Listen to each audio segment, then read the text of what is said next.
Dentro de mais alguns instantes, você assistirá a mais um vídeo com uma pregação do pastor André Fontana, da Igreja Batista Água Viva, Ibaviva de Vinhedo. Essa pregação, assim como todas as outras, é baseada no nosso livro sagrado, a Bíblia, nossa base de crença e fé, contando com o entendimento coeso de nosso presbitério, que é responsável pela direção espiritual da Ibaviva, e alinhado com todos os seus pastores. É uma mensagem do presbitério da Ibaviva, por um pastor da Ibaviva, para aqueles que vivem no contexto da Ibaviva.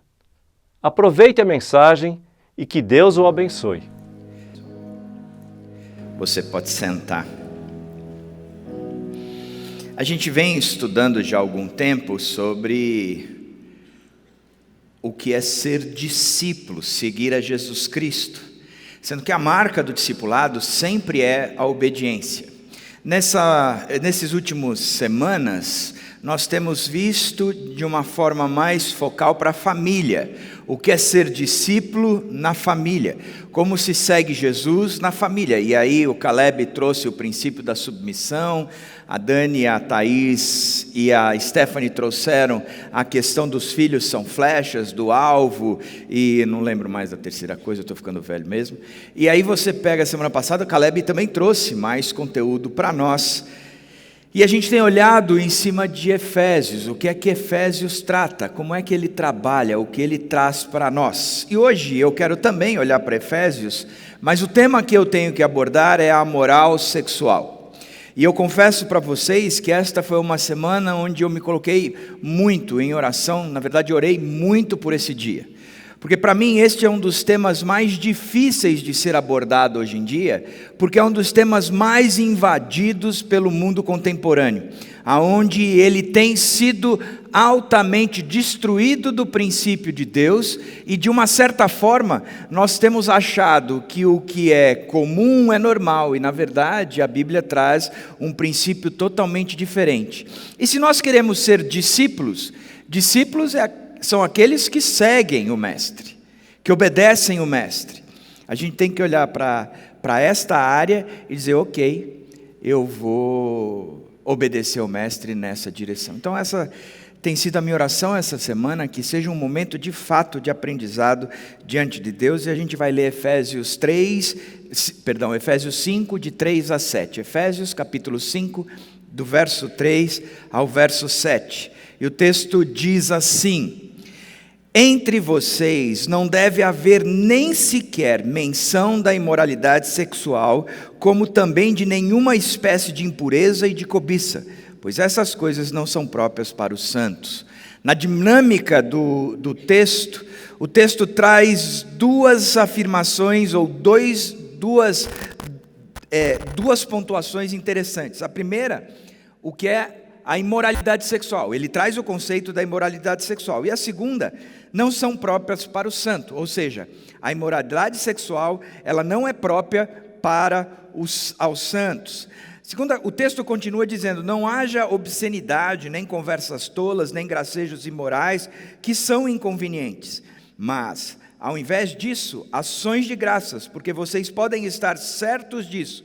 Nenhum imoral ou impuro ou ganancioso que é idólatra tem herança no reino de Cristo e de Deus. O texto traz algumas observações interessantes. A imoralidade sexual, ela não é própria aos santos porque é idolatria, e a gente vai ver isso mais claro. Mas ela assume a posição de Deus na minha vida.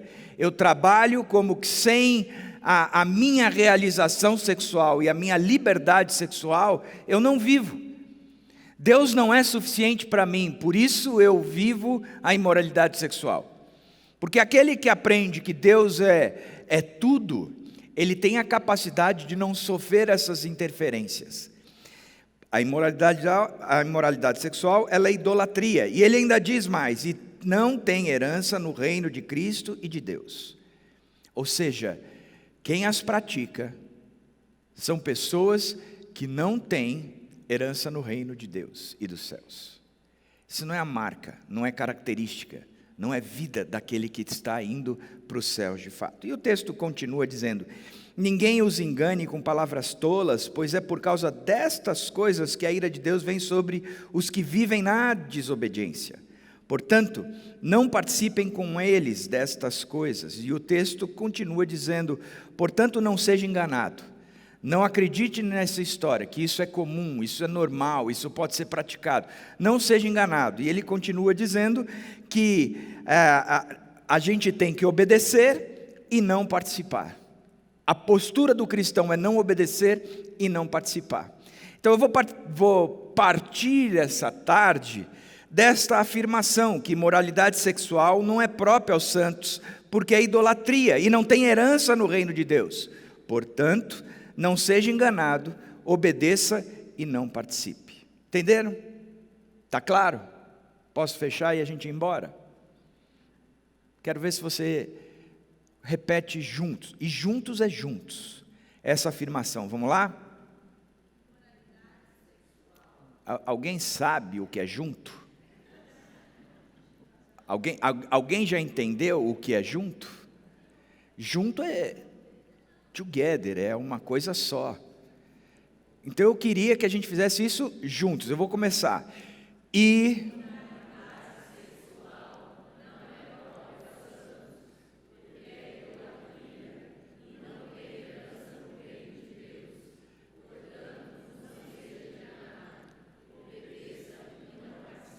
Joia. A pergunta que nos é levantada hoje em cima desse texto é: o que é imoralidade sexual? E eu quero trabalhar duas verdades a respeito do casamento na teologia da criação. Particularmente, eu tenho estudado muito a respeito da homoafetividade, o que a Bíblia diz isso e a respeito disso, e como nós trabalhamos isso dentro da nossa igreja. E eu tenho me encontrado com algumas pessoas, os pastores da nossa igreja, os presbíteros da nossa igreja, mas a gente também tem um grupo de amigos pastores de outras igrejas que tem batalhado por entender esse movimento dentro da Bíblia e como é que nós nos posicionamos e e tratamos daqueles que têm vivido a homoafetividade. E numa das conversas, não essa semana, a semana que vem, esses pastores amigos, eles estarão aqui na igreja e a gente vai estar conversando com eles. Nós vamos trazer um pastor chamado Stephen Kirchner, é especialista no Velho Testamento, e a ideia é a gente olhar para o Velho Testamento e ver o que é que o Velho Testamento nos ensina a respeito disso. E nessa pré-conversa que eu, Tiago Matos, Israel e o Renato Camargo tivemos com ele, o pastor Stephen Kirchner, ele disse o seguinte: não tem como nós entendermos qualquer moral bíblica sem entender a teologia da criação. Se nós não formos para Gênesis 1 e 2 e 3 e entender o que aconteceu ali, a gente nunca vai entender o restante da Bíblia e jamais entenderemos principalmente os últimos 2 capítulos, Gênesis 21 e 22, onde aponta que aquele homem que foi criado e caiu, ele agora está restaurado naquela mesma condição. Então não tem como, e a gente precisa gastar tempo lendo esse texto de Gênesis. O que é imoralidade sexual? Primeira verdade: o casamento é obra de Deus. O casamento é obra de Deus. Ou seja, não existe na concepção da teologia cristã que casamento é algo conquistado por mim, que eu que fui o bacana e construí o meu casamento. O texto de Gênesis, ele diz que foi projetado por Deus. Em Gênesis 1, 27 e 28 diz: criou Deus o homem à sua imagem. A imagem de Deus o criou, homem e mulher os criou, e Deus os abençoou. Significa que o homem e a mulher é um projeto de Deus. Essa é a condição clara da criação. Eles partiram de algo que foi pensado por Deus. Deus trouxe isso. A narrativa da criação no livro de Gênesis deixa claro o que é e como foi criado o casamento. Em Gênesis 1 e 27, nós vemos que existe um projeto de Deus, quando Deus cria o homem à sua imagem. Já parou para pensar o que é ser criado à imagem de Deus? Eu gosto de ilustrar da seguinte maneira: para pensar, você nunca se viu que não seja por intermédio de uma imagem. Nunca se viu. Os outros te veem, mas você mesmo nunca se viu que não seja por intermédio de uma imagem. Deus se viu por intermédio de uma imagem. E foi assim que Ele nos criou. É bacana isso, né?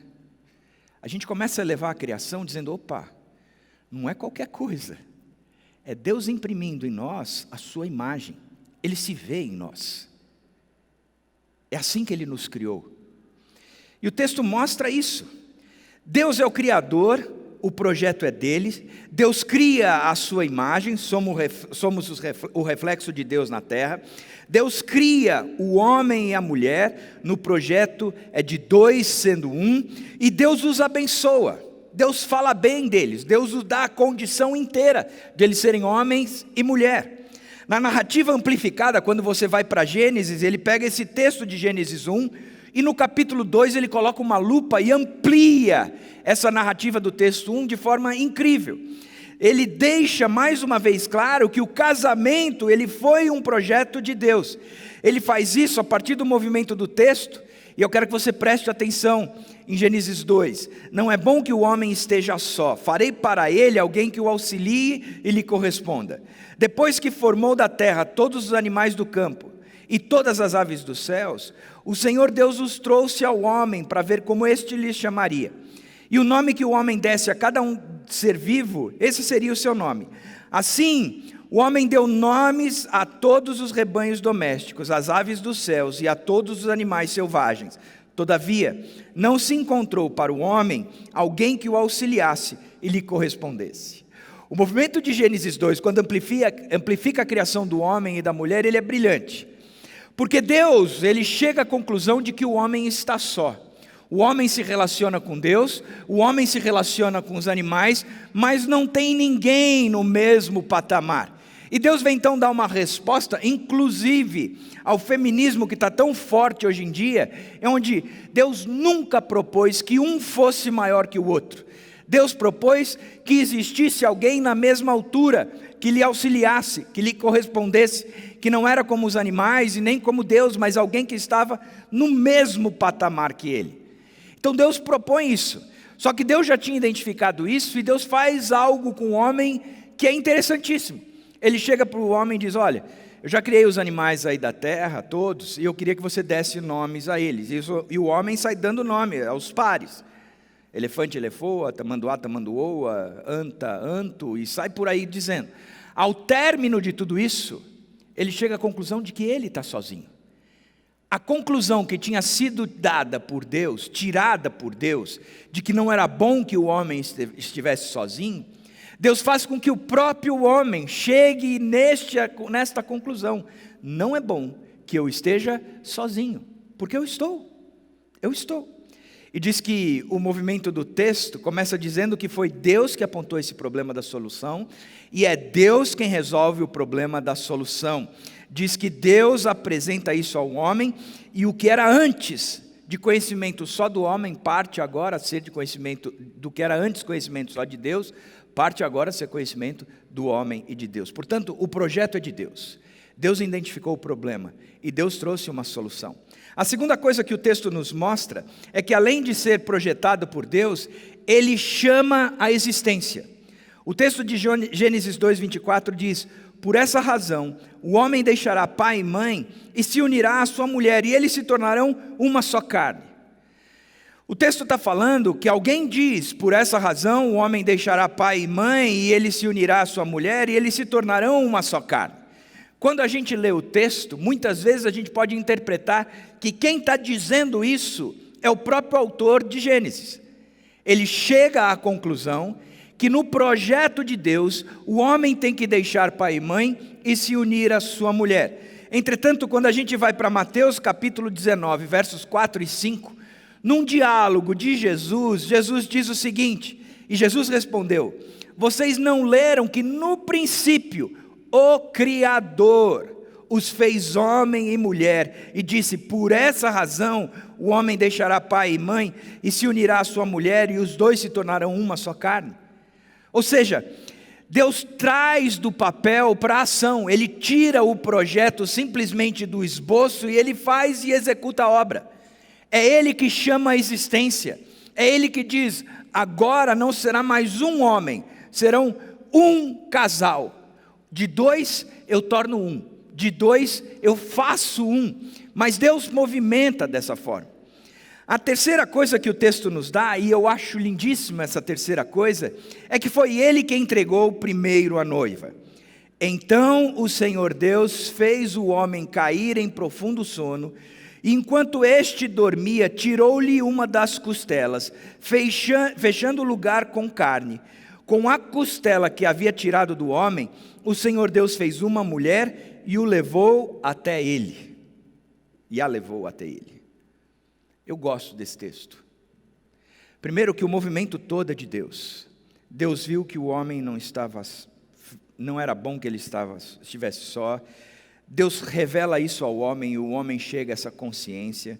Deus dá um sono ao homem, a primeira anestesia geral que a gente ouve falar está aqui. Deus dando esse sono absurdo para o homem. Tira uma costela, forma uma mulher a partir dessa costela e leva essa mulher apresentando ao homem. Uma pessoa me perguntou, mas por que é dito, o homem então deixará pai e mãe? Porque no movimento aqui, quem preparou a mulher e entregou para o homem foi o próprio Deus. Porque casamento parte da cabeça de Deus. Ele cria essa mulher e ele entrega a mulher. Então o homem com ela deixa pai e mãe. E eu acho isso sensacional. Primeiro, talvez a gente tenha aqui pessoas, jovenzinhas, que estão crescendo e dizendo, o meu pai não está me preparando, o meu pai se distanciou. Ok, não tem problema. O que a Bíblia está dizendo é que casamento não é uma conquista sua, mas é algo que Deus prepara. E eleva a condição do casamento. Nós fomos criados à imagem de Deus, ou seja, Ele imprimiu em nós o seu reflexo, e Ele elevou a moral do casamento, a moral sexual, dizendo, eu estou criando o homem e a mulher para que eles sejam um. Eu estou entregando a mulher para aquele cara. E eu acho isso bacana, porque eu não posso mexer na instituição casamento, porque é algo sagrado. E a gente banalizou isso hoje em dia. A gente já entra na instituição sabendo que se não der certo a gente acaba. Mas o que a gente precisa entender é que casamento é coisa sagrada, é algo projetado por Deus, onde Deus pega uma pessoa e entrega para outra. Eu não tenho dúvidas que a Dani é alguém que Deus preparou para mim. Não tem nada a ver com a minha beleza, porque eu sei que eu sou bonito. Mas meu avô dizia assim quando eu era pequeno, Dedeco, nós que somos feios, olha, isso é coisa que um avô diz para o neto. Eu devia ter anos de terapia. Ele dizia, Dedeco, nós que somos feios, um bom perfume e uma lábia resolvem. Eu nunca deixei de passar perfume, porque eu sou feio, segundo meu avô. Isso foi uma verdade que eu ouvi. Mas olhando para o texto está nos ensinando de forma bem clara. Está dizendo, escuta, foi Ele que prepara. Foi Ele que me entregou a Dani. Eu fui entregue a Dani por Ele. Isso foi um projeto dele que Ele executou. Levou o meu casamento na altura de algo sagrado. Que Deus estabeleceu isso. E eu tenho que respeitar. Por isso é que aquilo que Deus uniu, não separe o homem. Aquilo que Deus uniu, não separe o homem. Essa é a teologia da criação. E a gente está sendo bombardeado de várias formas, dizendo, não é nada disso. E o texto continua também, em Gênesis, dizendo que o casamento é obra de Deus, e Ele os torna um só corpo. Gênesis 2, 21 e 24 diz, com a costela que havia tirado do homem, o Senhor Deus fez uma mulher e a levou até Ele. A gente viu isso. Por essa razão, o homem deixará pai e mãe e se unirá à sua mulher, e eles se tornarão uma só carne. Gente, eu lia o texto de Paulo, quando ele dizia o seguinte, aquele que comete imoralidade sexual, ele peca contra a carne, contra o corpo. Já leu esse texto? Eu sempre fiquei pensando, o que significa pecar contra o corpo? Eu estou pecando contra o corpo de Cristo? Ou eu estou pecando contra o meu próprio corpo? até que eu entendi esse texto. O texto diz que Deus olhou para o homem e disse: não é bom que você esteja sozinho. E Ele revelou isso para o homem, e o homem entendeu que não era bom que ele estivesse sozinho. Então Deus aplica um sono, dá uma anestesia geral, tira parte do corpo do homem, fecha. Com esta parte do corpo do homem, Ele cria um outro corpo, um outro ser. E Ele traz esse outro ser novamente e diz: agora os dois serão um. Só Deus faz isso, ninguém mais. E essa celebração desse movimento de Deus é o sexo.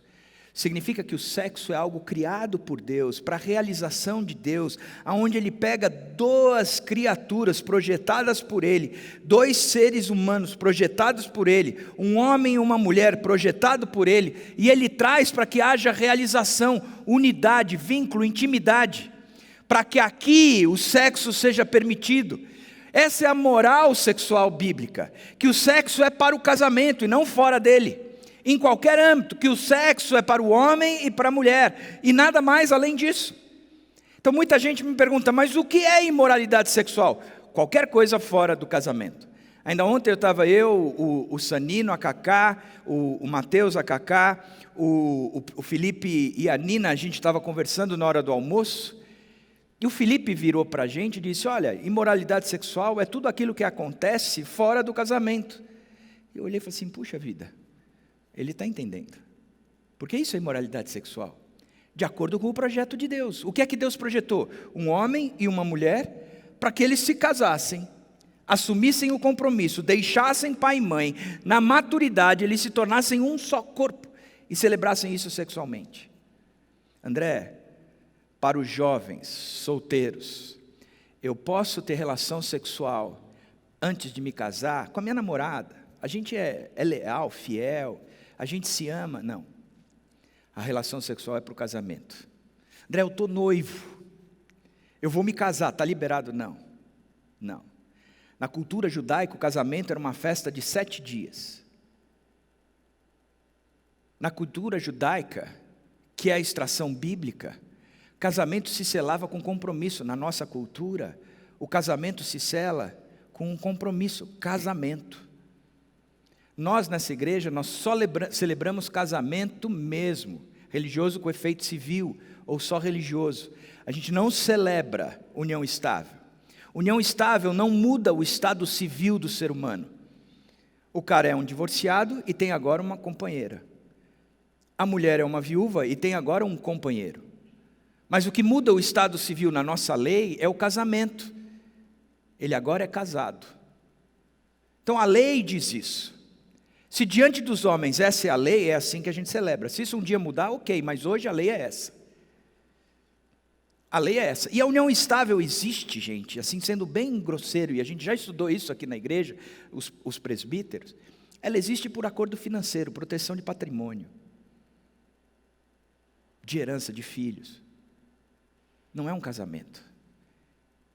A união estável, e hoje isso se descumpre num distrato, porque é um trato. Mas a Bíblia fala de uma aliança. A aliança que Deus fez conosco não é uma aliança que se quebra, ela é eterna. Da mesma forma, Deus estabelece assim o casamento. É uma aliança eterna, inquebrável, é algo sagrado. E o que é sagrado na Bíblia a gente não mexe. A vida é sagrada. A gente não faz nem aborto e nem alimenta a população com arma, porque a vida é sagrada. A Bíblia é sagrada. A gente não muda, atualiza, porque ela é sagrada. A igreja é sagrada. Eu não promovo divisão dentro da igreja, porque a igreja é sagrada. A família, o casamento é sagrado. Eu não posso destruí-lo, porque é algo sagrado, criado por Deus que não se mexe. Foi um projeto de Deus, Ele chamou a existência, Ele entregou a primeira noiva, Ele os torna um só corpo. Posso, André, estar casado, ter relação com outra pessoa que não seja minha esposa? Não, não pode. Isso é imoralidade sexual.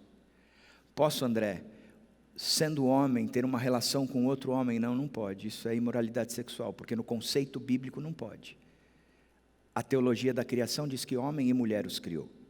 Mas a gente precisa atualizar a Bíblia. Eu não preciso atualizar a Bíblia. A Bíblia para mim está escrita. E ela traz o princípio de onde há felicidade. E é na obediência. A gente cantou, faz de mim teu servo, sei lá, muda o meu coração. Eu não lembro letra nunca. Sempre que eu canto é um cântico novo. Mas enquanto a gente cantava, eu fiquei pensando, a gente cantou algo. E Deus traz para a gente que a moral sexual é essa aqui. Nós vamos abraçar dessa forma. Um mundo que está imerso na pornografia, aonde as nossas relações sexuais, elas são dirigidas pela pornografia. A nossa mente é dirigida pela pornografia. A Bíblia diz, faz novo. A gente cantou, perdão, faz novo, faz novo. Casamento é obra de Deus, e casamento é para a glória de Deus. Presta atenção, Gênesis 2:24. O homem deixará pai e mãe, se unirá à sua mulher, e eles se tornarão uma só carne. Depois Efésios 5:31, 32. O homem deixará pai e mãe, se unirá à sua mulher, e os dois se tornarão uma só carne. Este é um mistério profundo. Refiro-me, porém, a Cristo e à igreja. Ele repete o texto de Gênesis. Paulo faz questão de trazer o texto de Gênesis novamente à tona. O homem deixará pai e mãe, ele se unirá à sua mulher, e os dois se tornarão uma só carne. Aquilo que foi tirado do homem, parte do corpo dele, foi formado uma outra pessoa, e essa pessoa foi entregue novamente por Deus para esta outra pessoa, para que seja um corpo só. Um corpo só. Significa que qualquer coisa que for feita além disso aqui, é imoralidade sexual. Ok, eu entendi. E Paulo está dizendo isso, e ele traz um conceito maior. Ele diz, este é um mistério profundo. Refiro-me, porém, a Cristo e à igreja. E ele diz, cara, a relação de Cristo com a igreja é um mistério profundo, mas essa relação, ela é tipificada na relação entre um homem e uma mulher. Significa que o casamento é uma vitrine ao mundo a respeito da relação de Deus para com o seu povo. E a gente tem que mostrar isso. A gente tem que ilustrar isso. Eu pego alguns homens que sentam comigo e dizem, eu já tentei de tudo no meu casamento. Falo, mentira. Truco. Mentira. Porque a Bíblia diz, em Efésios, que o marido deve amar a sua esposa como Cristo amou a igreja. A tal ponto que se deu por ela, se entregou por ela, para que ela fosse apresentada diante de Deus, pura, santa, irrepreensível, imaculada, sem ruga, sem mancha. É isso que o marido faz, ele ama e apresenta. Eu falei, duvido que você tenha amado como Cristo amou. Porque se você amou, qualquer coisa se torna secundária. E a coisa primária é, eu preciso apresentá-la para Deus. Eu preciso apresentá-la diante de Deus. Eu preciso entregá-la diante de Deus. Da mesma forma como Cristo faz com a gente. Ele nos prepara. Ele é o noivo que nos prepara para sermos apresentados a Ele. Da mesma forma, como a submissão da mulher ao homem é estar debaixo de uma missão que também tipifica o próprio Cristo. Filipenses diz que ele esvaziou a si mesmo. Sendo Deus, não considerou algo como deveria pegar, esvaziou-se. Esvaziando, ele se tornou homem, esvaziando, ele se tornou servo. Por isso a gente tem que ter o mesmo sentimento que houve em Cristo Jesus, que submeteu-se a Deus de forma tal que ele se enxugou na obediência, e a obediência até a morte, e a morte de cruz. Mulher, você nunca fez o que Cristo fez. Homem, você nunca fez o que Cristo fez. Por isso que o casamento está rompendo. Na verdade, o que vocês deveriam fazer é, antes de mais nada, dobrar o joelho, se converter a Cristo de fato, e caminhar nisso. Engraçado, porque a Bíblia não fala em separação como algo do coração de Deus. Aí alguns vão dizer, não, mas Coríntios regulamenta isso. Sim, Coríntios regulamenta isso. A única condição para que esta questão do casamento seja aceita, uma ruptura, é quando há imoralidade sexual. Faz tanto sentido, gente. Porque Deus uniu e tornou os dois um só corpo. Isso aqui é sagrado, é inquebrável. Quando se torna quebrado? Quando há imoralidade sexual. Quando parte do corpo procura outro corpo. Quando parte do corpo se envolve em outra área, numa imoral sexual. Uma imoralidade sexual. Entenderam? Então ele está dizendo, aqui o casamento é dessa forma. É dessa maneira que existe, não pode sair disso. Beleza, eu entendi, Deus. Por causa da dureza do coração de vocês, quando há imoralidade sexual, aquele que sofreu a falta do outro, está livre para casar. Vocês são cristãos? Estão querendo se separar? Ok. Lembra que aquilo que Deus uniu, não separa o homem. Um cristão se separando de um cristão, a regulamentação bíblica é que não se case mais. Pesado? Não. Sagrado o casamento. Sagrado o casamento. O casamento é obra de Deus e o casamento é para a glória de Deus. O casamento é obra de Deus e o casamento é para a glória de Deus. Segunda coisa, qual é o inimigo da pureza sexual? Qual é o inimigo da moral sexual? Todo o problema da impureza sexual, ele tem uma só raiz. E vamos ver que raiz é essa. A raiz do problema é a idolatria. Efésios 5:5 diz, porque vocês podem estar certos disso. Nenhum imoral, ou impuro, ou ganancioso, que é idólatra, tem herança no reino de Cristo e de Deus. A imoralidade sexual é fruto da idolatria. Já parou para pensar nisso? Por quê? Porque na minha cabeça, eu sei que Deus regulamentou o sexo para dentro do casamento. Eu não posso ser inflamado por nada além disso, nada fora disso. É no casamento que isso se vive. Ok, entendi. É isso que o Senhor está propondo? Sim, é isso que o Senhor está propondo.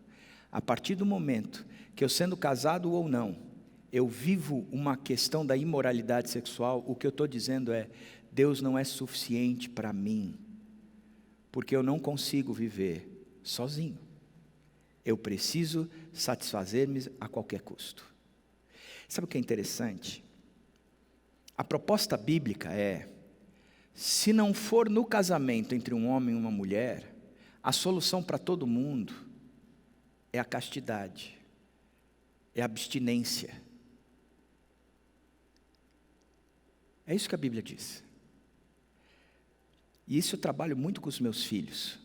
Eu converso bastante com eles, dizendo, Pedro e Fê, presta atenção numa coisa. A mesma luta que vocês têm, eu tenho. Eu tenho muita luta para não ter relação sexual com a sua mãe? Claro que tenho.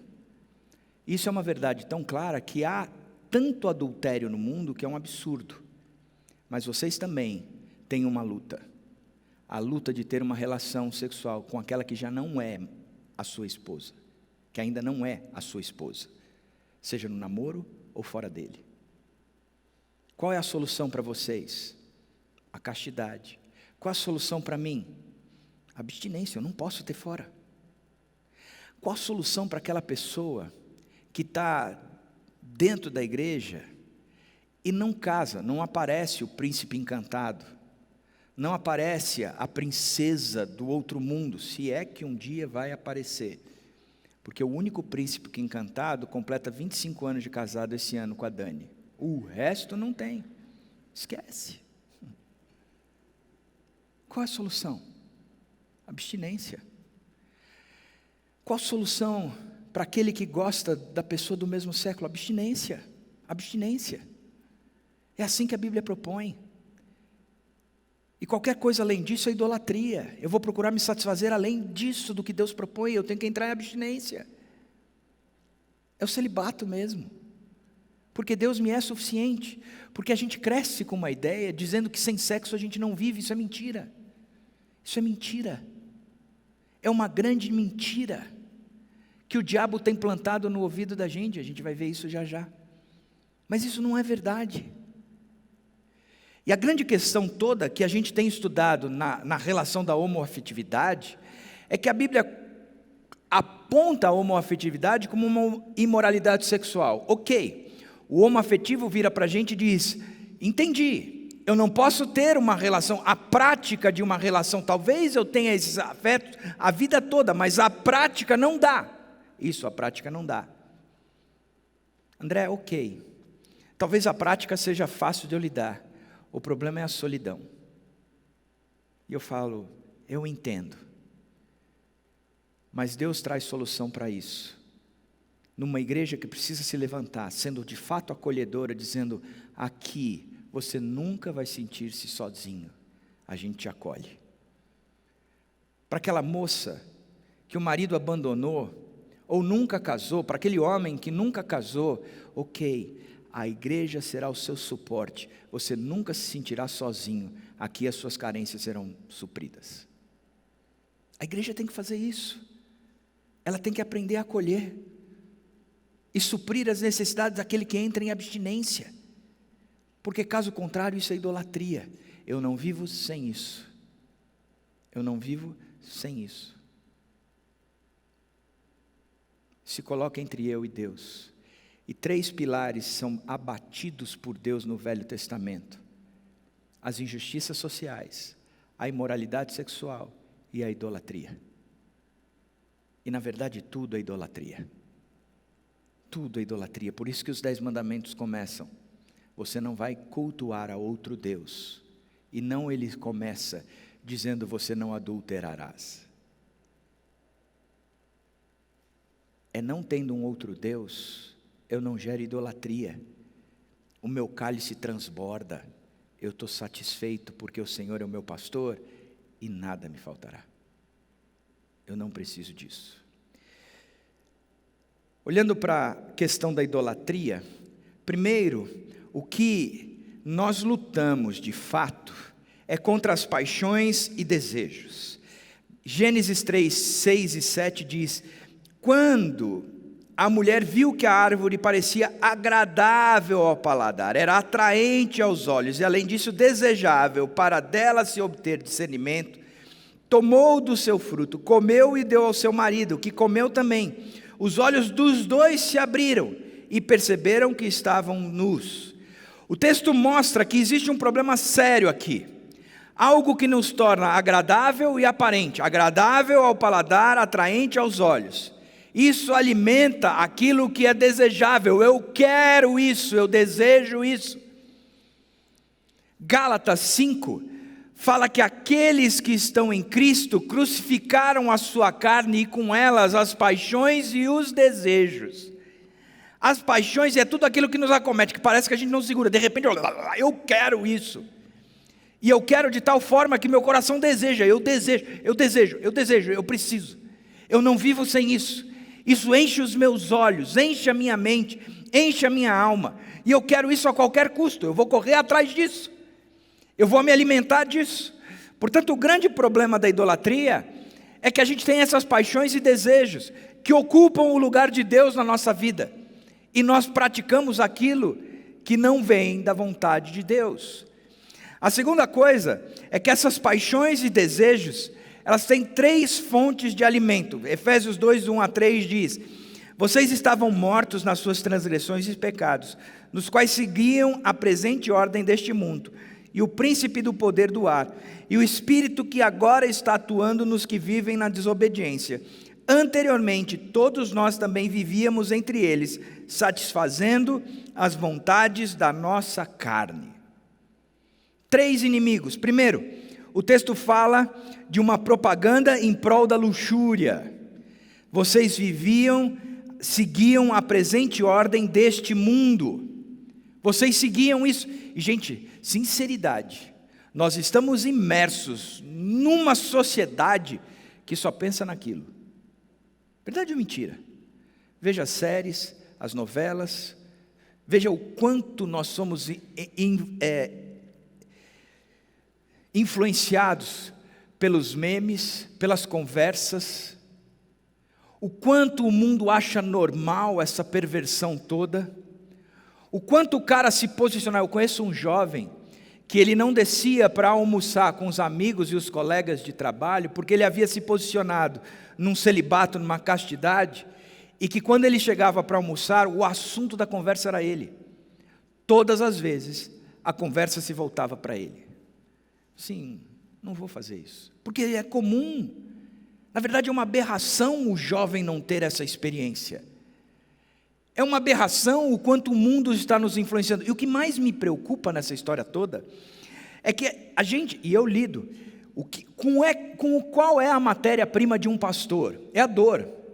Ninguém me procura porque está tudo muito bem, me procura porque a coisa destruiu.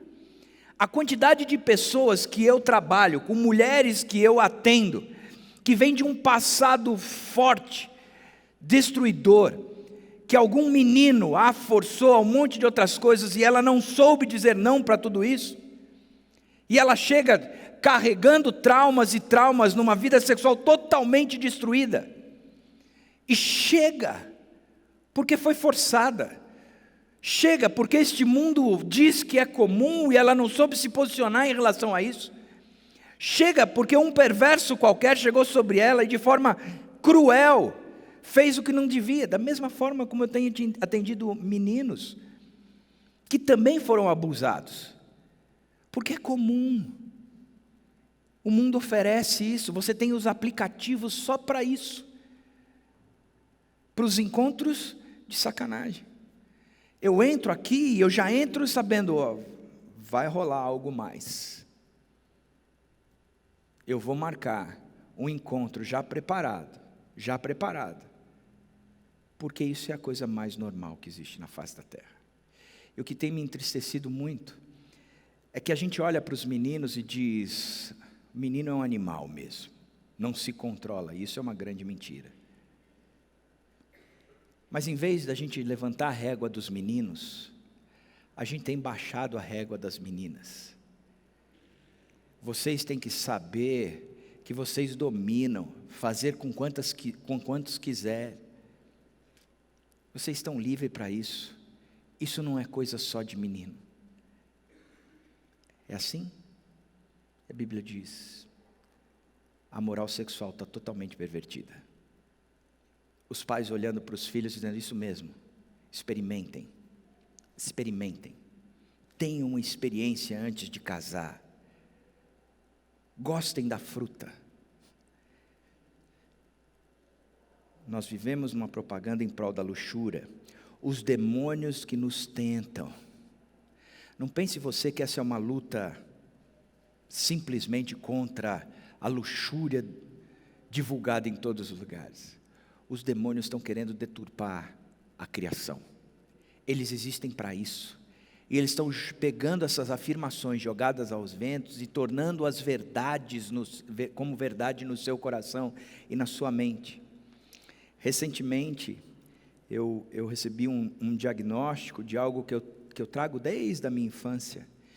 E chega a ser um distúrbio. E esse distúrbio me fez ter muita coisa na infância que eu não conseguia. Eu não tinha a concentração necessária, eu não tinha o foco necessário. E eu cresci ouvindo e crendo que eu era um vagabundo, um incompetente, uma série de outras coisas. Eu ia para a escola e os professores me falavam, eu sou do meio, teus pais acertaram os extremos, mas eles erraram o meio todinho. E essas mentiras foram sendo ditas, e eu fui acreditando como verdade. 53 anos depois, eu descobri. Talvez você esteja carregando mentiras. Talvez você esteja carregando ideias de que você não é capaz, que você não consegue. Isso é uma grande mentira. É uma grande mentira. Talvez você esteja carregando isso como a sua identidade, mas essa é uma grande mentira. é uma grande mentira jogada pelo diabo. A terceira fonte de alimento é a natureza corrompida. Existe dentro de mim, sem dúvida nenhuma, algo que me projeta a fazer o que é errado. Eu gosto de me distanciar de Deus, isso é o pecado. A moral sexual, ela é invadida pelo pecado, que a torna uma imoralidade sexual, e eu participo disso, como se isso fosse algo extremamente aprovado. A Bíblia diz, não é. E por que tem essa luta tamanha? Por causa do seu coração, por causa das paixões e desejos, porque você deixa isso se alimentar. Você não para de ver os sites pornográficos, você não para com a masturbação, você não para com entrar em aplicativos e ficar agendando encontros. Mas por que eu não consigo parar? Porque o seu coração é tendencioso, é desesperadamente corrupto. A tendência do coração é, sem dúvida alguma, querer se distanciar de Deus. Por isso você vive nessa moral sexual, que é na verdade uma imoralidade. Você está influenciado por essa comunidade, extremamente influenciado pelo diabo, influenciado também pela disposição do seu coração. Por isso você precisa lutar contra isso. A gente percebe também que a idolatria traz duas consequências. Gênesis 3, 6 e 7 diz, quando a mulher viu que a árvore parecia agradável ao paladar, era atraente aos olhos, e além disso, desejável para dela se obter discernimento, tomou o seu fruto, comeu e deu ao seu marido, que comeu também. Os olhos dos dois se abriram e perceberam que estavam nus. Eles estavam nus. Entretanto, aquilo não os afetava. E eu sempre digo, o que é que mudou na criação toda, quando Adão e Eva comeram do fruto? O céu escureceu, a terra tremeu, o Covid apareceu, o Palmeiras foi campeão mundial. Nada aconteceu de diferente, a não ser que o homem passou a ter uma cosmovisão diferente. Não mais daquela que era cuidada por Deus, protegida por Deus e definida por Deus, mas a partir de agora, eu sou responsável da minha vida. Os meus olhos se abriram e eu enxergo o mundo de forma diferente. A sexualidade é enxergada por mim, agora por mim e não mais com os olhos de Deus. Por isso, pensar que é impossível alcançar faz parte dessa nova realidade. Eu não consigo, André, eu não consigo, isso é maior do que eu já tentei de tudo, mas eu não consigo, não dá. Para mim isso me controla, me domina. Eu começo a pensar nessas coisas e ele vai tomando conta do meu ser inteiro, que a partir daí eu organizo tudo na vida, para que eu caia na imoralidade. Eu passo a pensar e agir em prol disso, porque isso se tornou meu ídolo. Eu respiro, eu penso, eu falo e eu corro atrás dessas coisas. Eu não controlo. Pensar que é impossível alcançar. E a segunda coisa, reprimir as paixões e desejos não é saudável. Então a conclusão que a gente chega é, não é saudável. Eu não tenho que reprimir as minhas paixões. Não se reprima, já dizia uma banda antigamente. Quem conhece a música? Vocês são velhos pra caramba. Eu só conheço porque eu estava lendo Reprima e veio essa história agora. Não pode reprimir. Desejo não se reprime. Se reprime sim. Paulo diz que ele esmurrava o próprio corpo, que ele o reduzia à escravidão, para que ele não pecasse contra Deus. E a gente acredita nisso. Como é que a gente alcança a pureza sexual? O texto, na verdade, o princípio nos diz que para toda ordenança de Deus sempre vem colada a capacitação. Como é que a gente alcança a pureza sexual? Efésios 5,14 diz, por isso é que foi dito, desperta, ó tu que dormes, levanta-te dentre os mortos, e Cristo resplandecerá sobre ti. Desperta, ó tu que dormes, levanta-te dentre os mortos, e Cristo resplandecerá sobre ti. O que é que nós temos que fazer? O texto diz: desperta, acorda, abre os seus olhos, enxerga que você tem lutado contra os valores desse mundo, enxerga que você tem lutado contra o próprio diabo, jogando na sua cabeça um monte de mentiras, considerando a verdade. Enxerga que o seu coração é propenso a tudo isso. Desperta, abre os seus olhos. A partir daí, levanta-te, saia do seu lugar, se posicione, e agora enfrente essa situação, e o Senhor resplandecerá sobre ti. O Israel, há 2 semanas atrás, na Semana Teológica aqui na igreja, numa segunda-feira, a primeira mensagem dele, ele falou sobre disciplina. E eu detestei. Detestei o Israel e detestei a mensagem. Porque ela bateu de forte comigo, de frente comigo. Ela bateu forte comigo e ela bateu de frente.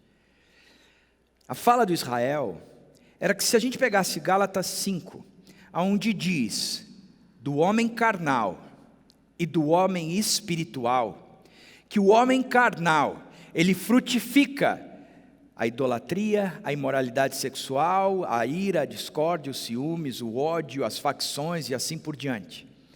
Mas que o homem espiritual, o Espírito Santo de Deus, ele frutifica o amor, o paz, a alegria, a bondade, a benignidade, a fidelidade, mansidão. E a pergunta de Israel é: como é que eu deixo de ser um homem carnal para me tornar um homem espiritual? E ele diz: disciplina. E o Israel é um dos caras mais disciplinados que eu conheço. O cara não falha nos seus exercícios, nos seus treinos. E o cara treina pra caramba. Nós pastores, nós temos uma equipe de corrida, onde o Israel corre por nós e a média de cada um é elevada. Mas é uma baita equipe. O Israel come tudo certinho. Ele tem as ameixas que foram plantadas na Baía de Saint-Tropez e não sei o quê, no Chade das flores, das ervas que estão no pico do Everest. Um negócio esquisito dele, né? Tadinho. Mas ele é regrado, disciplinado. No dia seguinte eu levantei, e eu tinha natação, e eu estava com uma preguiça cão, e o Israel na minha cabeça, e eu: Israel, eu não te amo, eu te odeio, cara, sai. Eu achando que esse pensamento era demoníaco. Eu vi Israel com o chifre, o tridente, o rabinho, o cheiro de enxofre que vinha dele. E o Pedro virou para mim e falou: pai, me ajuda numa coisa, eu preciso levar meu carro no mecânico. E eu não precisei que ele falasse mais nada, eu levo. Porque eu falei assim: eu atraso, perco a natação, e não é que eu não fui nadar, aconteceu um imprevisto. Porque aquele dia estava frio, eu estava com uma preguiça do caramba. Aí eu fui: vamos, Pedro. E aí eu fui, errei o caminho, aquelas... Chegamos na mecânica, o mecânico falou assim: olha, hoje deu um imprevisto, você não pode deixar o seu carro aqui, pode voltar. E eu voltei para casa muito antes do horário de natação. Eu falei: ok, Deus, não tem escapatória. Se eu não for hoje é pecado. E eu não quero pecar contra isso. E fui mal-humorado. O que é que? Por que tem que ser tão disciplinado assim? Por que eu tenho que fazer a minha parte? Será que não dá para de vez em quando a gente não fazer e as coisas continuarem fluindo? Por quê? Botei minha touca, botei meu óculos, mergulhei, e o professor, eu amo o meu professor de natação, chama Renato. Uma das coisas que eu gosto muito nele é que ele faz um movimento certinho fora d'água, que a gente entende tão perfeitamente que, cara, é fácil de aplicar dentro d'água. E ele queria que naqueles dias a gente treinasse uma modalidade chamada Filipinas. Você sai debaixo d'água e faz um movimento, e aí você vai para frente. E ele fez algumas vezes o movimento, eu fiquei olhando e falei: eu sei fazer. Mergulhei, fiz o movimento e fui, cara, e funcionou. E eu falei, cara, quando a gente faz o movimento certo, no lugar certo, funciona. Porque o Renato estava fazendo fora do ambiente certo. Ele fazia no ar. E no ar, a gente pode tentar e executar o melhor movimento, a gente não sai. Mas dentro d'água, eu posso executar o movimento. E eu faço certinho. E eu me movimento. Porque eu estou num meio diferente que o do professor. Mas eu estou fazendo a minha parte. Ele também está fazendo a parte dele. Mas eu estou num meio diferente do professor. Na água há movimento. Você tem que fazer o seu movimento. Mas é no Espírito. Como é que a gente faz esse movimento no Espírito? Na obediência. Eu sei que eu tenho que fazer. Porque não há ídolos mais no meu coração. Eu obedeço a Deus, então eu vou fazer. O que é que eu vou fazer? Eu vou fazer esse movimento aí. Eu vou fazer a minha oração, a minha meditação, uma leitura bíblica forte, conceituada. Eu vou ter comunhão, mas eu vou parar de assistir o que eu assisto. Eu vou deletar definitivamente os aplicativos que eu tenho. Eu não vou mais me envolver na pornografia. Eu não vou ter mais nenhum tipo de conversa que induza a isso. Pelo contrário, eu vou fazer o meu movimento, mas eu estou no Espírito. Eu estou fazendo o meu movimento em obediência a Deus. E não vou parar, eu vou ficar fazendo o meu movimento. Eu vou treinar no meu movimento. Eu vou ser perseverante no meu movimento. E o resultado de tudo isso é que quando eu menos perceber, eu atravessei a piscina. Eu não sei como você está aqui hoje. Eu não sei o que você sofreu no passado. Os abusos ou os teus deslizes. Talvez você esteja aqui dizendo, isso é muito maior do que eu, isso é uma mentira. Porque aonde abundou o pecado, superabundou a graça. A graça é maior. Jesus Cristo sobe naquela cruz e diz, agora não há mais condenação para o meu povo. Porque a condenação do pecado foi paga por mim, eu morri por eles. E aí o pecado já não domina mais o nosso corpo mortal. Pelo contrário, eu posso viver como um filho da luz e não mais como um filho das trevas. Eu posso conhecer a Deus e entrar numa abstinência onde eu sou repletamente feliz, porque Deus é tudo o que eu preciso. Ele me satisfaz em todas as minhas áreas. E eu continuo fazendo o meu movimento. Só que dessa vez, eu estou imerso no Espírito. Ele traz resultado. E o meu coração é completamente diferente. Porque a graça de Deus me alcançou. Deus abençoe sua vida.